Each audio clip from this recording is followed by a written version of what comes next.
to you by Penguin.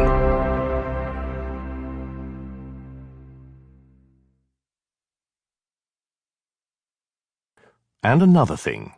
Douglas Adams' Hitchhiker's Guide to the Galaxy, Part 6 of 3, by Eoin Colfer, performed by Simon Jones.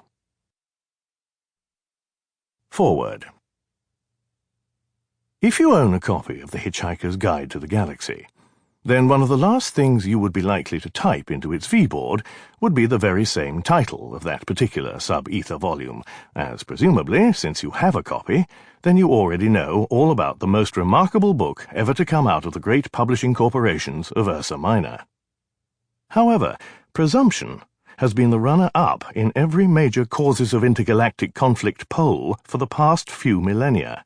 First place invariably going to land-grabbing bastards with big weapons, and third usually being a toss-up between coveting another sentient being's significant other and misinterpretation of simple hand gestures.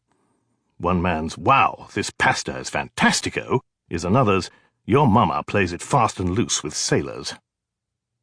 Let us say, for example, that you are on an 8-hour layover in Port Brasta, without enough credit for a gargle blaster on your implant, and if upon realizing that you know almost nothing about this supposedly wonderful book you hold in your hands, you decide out of sheer brain-fogging boredom to type the words "The Hitchhiker's Guide to the Galaxy" into the search bar on The Hitchhiker's Guide to the Galaxy, what results will this flippant tappery yield? Firstly, an animated icon appears in a flash of pixels and informs you that there are 3 results, which is confusing, as there are obviously 5 listed below, numbered in the usual order. Guide note. That is, if your understanding of the usual numerical order is from small to large, and not from derivative to inspired, as with Folfangan slugs, who judge a number's worth based on the artistic integrity of its shape.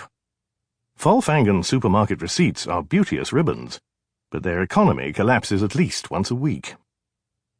Each of these 5 results is a lengthy article, accompanied by many hours of video and audio files, and some dramatic reconstructions featuring quite well-known actors. This is not the story of those articles. But if you scroll down past Article 5, ignoring the offers to remortgage your kidneys and lengthen your palm wrangler, you will come to a line in tiny font that reads, "If you like this, then you might also like to read..." Have your icon rub itself along this link, and you will be led to a text-only appendix, with absolutely no audio, and not so much as a frame of video shot by a student director who made the whole thing in his bedroom and paid his drama sock mates with sandwiches. This is the story of that appendix. Introduction. So far as we know, the Imperial Galactic Government decided over a bucket of jeweled crabs one day that a hyperspace expressway was needed in the unfashionable end of the western spiral arm of the galaxy.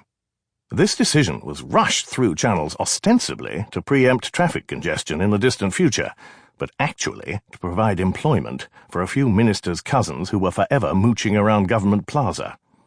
Unfortunately, the Earth was in the path of this planned expressway, so the remorseless Vogons were dispatched in a constructor fleet to remove the offending planet with gentle use of thermonuclear weapons. 2 survivors managed to hitch a ride on a Vogon ship. Arthur Dent, a young English employee of a regional radio station whose plans for the morning did not include having his home planet blasted to dust beneath his slippers. Had the human race held a referendum, it would have been quite likely that Arthur Dent would have been voted least suitable to carry the hopes of humankind into space. Arthur's university yearbook actually referred to him as most likely to end up living in a hole in the Scottish Highlands with only the chip on his shoulder for company. Luckily, Arthur's Beetlejuicean friend, Ford Prefect, a roving researcher for that illustrious interstellar travel almanac, The Hitchhiker's Guide to the Galaxy, was more of an optimist. Ford saw silver linings where Arthur saw only clouds, and so between them they made one prudent space traveller, unless their travels led them to the planet Junipella, where the clouds actually did have silver linings. Arthur would have doubtless steered the ship straight into the nearest cloud of gloom, and Ford would have almost certainly attempted... Sample complete. Ready to continue?